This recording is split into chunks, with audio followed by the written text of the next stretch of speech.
கத்திரிக்காய் குழம்பு எப்படி செய்யலான்னு பார்க்கலாம். வெங்காயம் எடுத்து வச்சுருக்கோம், 2 தக்காளி வச்சுருக்கோம், ஒரு சில தேங்காய், இஞ்சி, வெள்ளைப்பூடு, கருவேப்பிலை எடுத்து வச்சுருக்கோம். இந்த சைடு கத்திரிக்காவை கிராஸில் இந்த மாதிரி கட் பண்ணிவிட்டு கிராஸில் கட் பண்ணி பொரித்து எடுத்துட்டோம். இதை எடுத்து ஒரு தட்டில் எடுத்து வச்சுருக்கோம். அப்போ வீடியோ எடுத்து அது கட் ஆயிடுச்சு. ஓகேவா? அந்த மாதிரி எல்லாத்தையும் பொரித்து எடுத்துக்கலாம். பொரித்த கத்திரிக்காயெல்லாம் நம்ம இப்படி எடுத்து வச்சுட்டோம். இதில் நம்ம கட் பண்ணி வச்சுருக்க வெங்காயம் போட்டுக்கலாம். இல்லை நம்ம கட் பண்ணி வச்சுருக்க எல்லாத்தையும் உள்ளே போட்டுக்கலாம். வதக்கி விட்டுக்கிறோம்.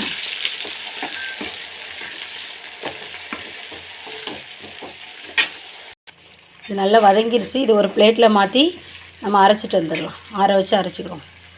அதே வானவில்ல எண்ணெயை காய வச்சுருக்கோம். கொஞ்சம் கடுகு போட்டுக்கலாம். கடுகு நல்லா பொரியட்டும். அதே கொஞ்சம் வெந்தயம் போட்டுக்கலாம். பொரியட்டும். கட் பண்ண வெங்காயம் போட்டுக்கலாம். கருவேப்பிலை போட்டுக்கலாம். இப்போ கடுகு, வெந்தயம், அதுக்கப்புறம் கருவேப்பிலை, வெங்காயம் எல்லாம் போட்டு நல்லா வதக்கிக்கிட்டு இருக்கோம். வதங்கிட்டு இருக்கு. இந்த பக்கம் வத்தப்பொடி, மல்லிப்பொடி, மஞ்சப்பொடி எடுத்து வச்சுருக்கோம். அதுக்கப்புறம் ஒரு நெல்லிக்காய் சைஸு புளியை கரைச்சி வச்சுருக்கோம். ஓகேவா? இது நல்லா இந்த மாதிரி வதங்கின உடனே இந்த வத்தப்பொடி, மல்லிப்பொடி, மஞ்சப்பொடி இருக்குல்ல, இதெல்லாம் உள்ளே போட்டுக்கிடலாம். இது நல்லா மிக்ஸ் பண்ணிக்கிட்டோம். இது நல்லா மிக்ஸ் பண்ணியாச்சு. இப்போ நம்ம அரைச்ச விழுதை உள்ளே சேர்த்துக்கிடலாம்.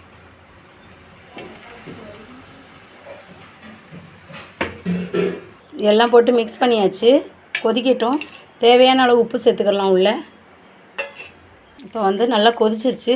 இப்போ நம்ம பொரிச்சு வச்சுருக்கோம் இல்லையா, அந்த கத்திரிக்காவை ஒன்று ஒன்றா உள்ளே சேர்த்துக்கிடலாம். கத்திரிக்காய் உள்ளே சேர்த்தாச்சு. ஒரு லெமன் சைஸ் புளியை கரைச்சி வச்சுருந்தோம் இல்லையா, அதை ஊற்றிக்கிடலாம். அவ்வளோதாங்க, நம்மளுடைய எண்ணெய் கத்திரிக்காய் குழம்பு அழகாக ரெடி ஆகிட்டு. இது இட்லி, தோசை, ஒயிட் ரைஸ் கூட சாப்பிட்றதுக்கு, சப்பாத்தி எல்லாம் வச்சு சாப்பிட்றதுக்கு நல்ல சூப்பராக டேஸ்ட்டாக இருக்கும். மறக்காமல் ஆல்வின் ரெஸ்டாரண்ட் சேனலை சப்ஸ்கிரைப் பண்ணுங்கள். தேங்க்யூ ஃபார் வாட்சிங். அவ்வளோதான், நம்ம எண்ணெய் கத்திரிக்காய் குழம்பு அழகாக ரெடி ஆகிட்டு மக்களே.